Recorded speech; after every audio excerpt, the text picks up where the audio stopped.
আয়ান, দেখো আমি তোমাকে অনেক ভালোবাসি। তুমি আমার সিনিয়র দেখে আমি তোমাকে এতদিন কিছু বলিনি, কিন্তু এখন আমি তোমাকে না বলে থাকতে পারছি না, এই জন্য আমি আমার মনের কথা তোমাকে বলেছি। কিন্তু আরিয়া, এটা সম্ভব না। তুমি আমার জুনিয়র, তুমি অনেক ছোট আমার থেকে, তুমি এইসব ব্যাপারে কিছু বুঝো না, তুমি এখন বাচ্চা।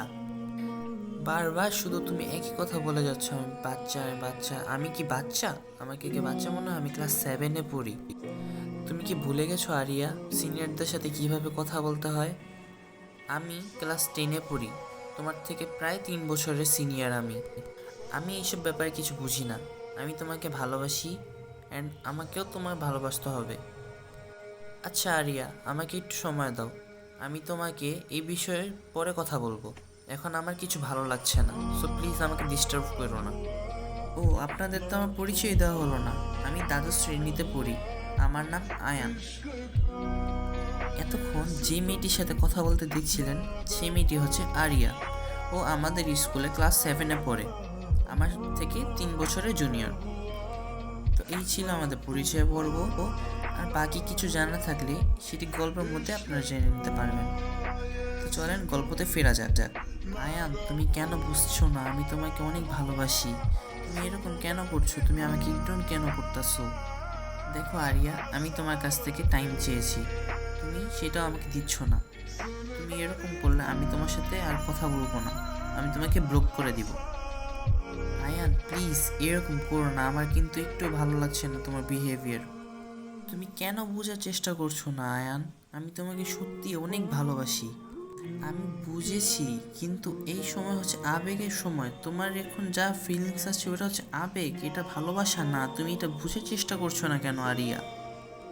আয়ান ট্রাস্ট মি, তুমি আমাকে জাস্ট একবার বিশ্বাস করে দেখো, আমি তোমার বিশ্বাস জীবনও ভাঙবো না। প্লিজ তুমি আমার একটু বুঝো, একটু বোঝার চেষ্টা করো তুমি আমাকে। তোমার এই ইগনোর আমি একটু সহ্য করতে পারছি না। সো আয়ান প্লিজ, তুমি এরকম করো না আমার সাথে। ঠিক আছে আরিয়া, আমি তোমাকে কালকে বিকালবেলা আমার অ্যান্সারটা দিব। তুমি এতক্ষণ আমাকে একটু ডিস্টার্ব করবে না। আচ্ছা ঠিক আছে, তুমি তোমার অ্যান্সার আমাকে দিও, আমি তোমার অ্যান্সারের ওয়েট করছি। আমি বুঝতে পারছি না আমি কি করব। আমিও ওকে অনেক ভালোবাসি, কিন্তু আমি বুক ফুটে এটা বলতে পারছি না। যে কোনো মূল্যেই হোক, এটা আমি কালকে বিকালবেলা ওকে জানিয়ে দিব। দেখতে দেখতে কখন 4টা বেজে গেল, এবং ওর সাথে আমি দেখা করতে একটি পার্কে আসছি, কিন্তু আরিয়া এখনো আসেনি। ও কি আমাকে সত্যি ভালোবাসে? ও কি সত্যি আসবে আমার সাথে দেখা করতে? ও কি আমার অ্যান্সার জানতে চায়? এইগুলো চিন্তা করতে করতে আমি সামনে তাকিয়ে দেখি আরিয়া আসছে। এসে আরিয়া আমার পাশে চুপচাপ বসে বলছে, আয়ান তুমি কি ভেবেছো তুমি কি করবা? এখন আমি ওকে মুখ ফুটে বলেই দিলাম, আরিয়া আমিও তোমাকে অনেক আগে থেকেই ভালোবাসি, কিন্তু আমি তোমাকে বলতে পারছি না। তার কারণ হচ্ছে তুমি আমার জুনিয়র ছিলে, আর তুমি এখন বাচ্চা। তোমার এখন এসব করার বয়স নেই, তোমার এখন পড়ালেখা করার বয়স। এই জন্য আমি কিছু বলতে পারছিলাম না, কিন্তু আমি তোমাকে অনেক ভালোবাসি, আমি এটা বুঝতে পেরেছি। এই জন্য আমি তোমার কাছে সরি বলতে চাই, কারণ তোমার সাথে এতদিন আমি অনেক রুড ব্যবহার করেছি। সমস্যা নেই আয়ান, আমি তোমাকে অনেক ভালোবাসি। তুমি আমার সাথে যতই খারাপ ব্যবহার করো, আমি তোমাকে ছেড়ে যাব না কখনো। এবং এই থেকে আমাদের ভালোবাসাটি শুরু হয়। এই নিয়ে আমাদের ভালোবাসা দেখতে দেখতে 1 বছর পার হয়ে গিয়েছে। এর ভেতর আমাদের অনেক ঝগড়া হয়েছে, আবার আমরা সব ঠিকঠাক করে ফেলেছি। ও আমাকে সবসময় বলতো যে আমার যদি কোনো দোষ থেকেও থাকে তুমি আমাকে সরি বলবে, কিন্তু ও নিজেই আমাকে আমার রাগ উঠে গেলে আমাকে সরি বলতো। ওর এরকম দুষ্টু মিষ্টি কাজ কারবার দেখে আমার না অনেক ভালো লাগতো, কিন্তু আমি কিছু বলতাম না। এখন সময় হচ্ছে আমার আম্মুকে ওর ব্যাপারে বলা, কারণ আমি আমার আম্মুর সাথে সব শেয়ার করি। আম্মু, আমি না একটি মেয়েকে অনেক ভালোবাসি। হ্যাঁ, সেটা তো আমি বুঝতেই পেরেছি। কিছুদিন ধরে তুমি অনেক ফোন ইউজ করছো, এই জন্যই আমি বুঝতে পারছি যে তুমি একটি প্রেমে পড়েছো। ওই মেয়েটা কে? ওই মেয়েটা কোথায় থাকে? ওর নাম কি? আম্মু তুমি একটু রিল্যাক্স হও, আমি তোমাকে সব খুলে বলছি ওর ব্যাপারে, তুমি একটু শান্ত হও।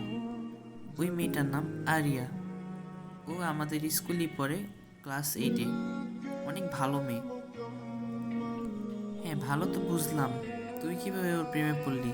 সারা জীবন দেখলাম তুই মেয়েদের ইগনোর করে আসছস, এখন ওর প্রেমে কিভাবে পড়ে গেলি তুই? জানি না আম্মু, ওর প্রতি জানি কেমন আমি দুর্বল দুর্বল একটু ফিল করি। ওকে দেখলে আমার কিছু মুখ থেকে বের হয় না। তো এটা কয়দিন ধরে চলছে তোমাদের মাঝখানে? আম্মু, আমরা প্রায় 1 বছর ধরে একে অপরকে অনেক ভালোবাসি। এখন আমি তোমাকে এটা শেয়ার করলাম কারণ আমি তোমাকে সব শেয়ার করি, তুমি প্লিজ এইটা নিয়ে রাগ করো না।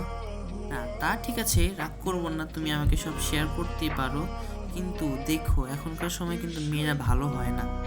এখনকার সময় মেয়েরা কিন্তু ছেড়ে চলে যায়। আমি চাই না তুমি কষ্ট পাও, তোমাকে আমি আগেই সতর্ক করে রাখলাম। আম্মু, তুমি এইটার কোনো টেনশন করো না। আমি অনেক ভালো, আমি অনেক জেনে শুনে বুঝে তারপরেই ডিসিশনটা নিয়েছি। তোমার আমার উপর ট্রাস্ট নেই? আছে তো। দেখো আম্মু, তুই অনেক সুন্দর না? মেয়েটা অনেক সুন্দর, আমার ভালো লেগেছে। তুই আগে এটা বল, 1 বছর ধরে একে অপরকে ভালোবাসোস কিন্তু আমাকে কেন বলস নাই? আরে আম্মু, তুমি দেখে আবার রাগ করলা। আমি তোমাকে বললাম না রাগ করো না প্লিজ। না, রাগ করি নাই, কিন্তু তুই আমাকে বলস নাই কেন? তুই আমার সাথে সব শেয়ার করিস, এটা কেন লুকাইছস? আম্মু, তোমাকে বলার মতন আমার সাহস হচ্ছিল না, এই জন্য আমি বলতে পারিনি তোমাকে। তার জন্য আমি অনেক সরি। এখন তুমি বলো, ওকে তোমার কেমন লেগেছে?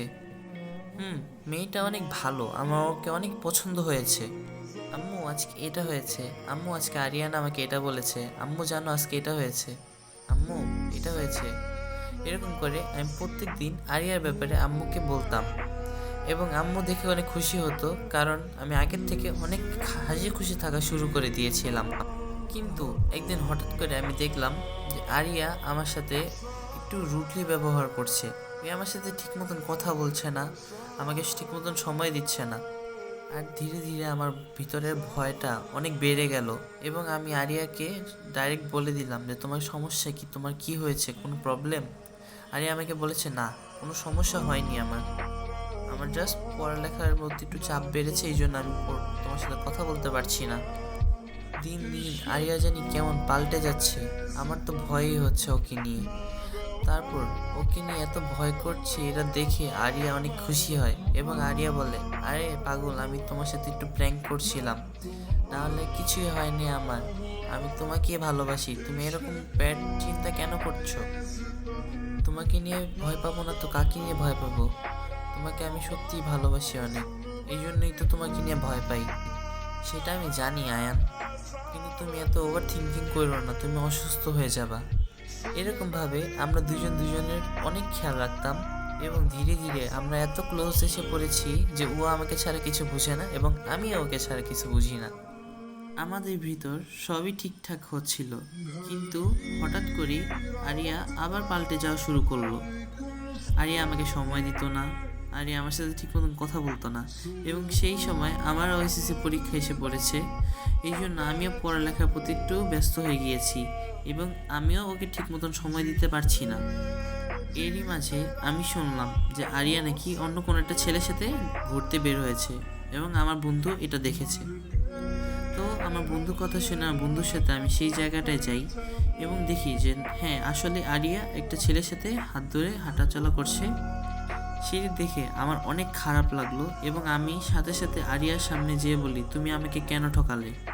আরিয়া ভয়ে আর কিছু বলে না এবং আরিয়ার পাশে যে ছেলেটি ছিল সে ছেলেটি বলে, আরে ভাই, আপনি কে? পরে আমি কথাটি ঘুরিয়ে বললাম, আরে ভাই, আমি ওর ক্লাস ফ্রেন্ড। যেহেতু ওর সম্মান আমার কাছে অনেক ইম্পর্টেন্ট ছিল, এই জন্য আমি ওর সম্মানটা ডুবাই নাই। ওই আমাকে ছাড়া যেহেতু ভালো আছে, তো ভালো থাকুক, আমি ওকে কেন ডিস্টার্ব করব? আরিয়া বলল, আচ্ছা ঠিক আছে, আমি তোমার সাথে একটু পরে কথা বলছি, তুমি যাও এখান থেকে। আমিও সেই জায়গা থেকে সরে আসলাম এবং আমিও এসে দেখি যে আমার বন্ধু আমার দিকে তাকিয়ে আছে এবং বলল, তুই ওকে অপমান করলি না কেন? ওকে তুই সুযোগ দিলি কেন? ও তোকে ঠকিয়েছে, তুই এরকম কেন করলি?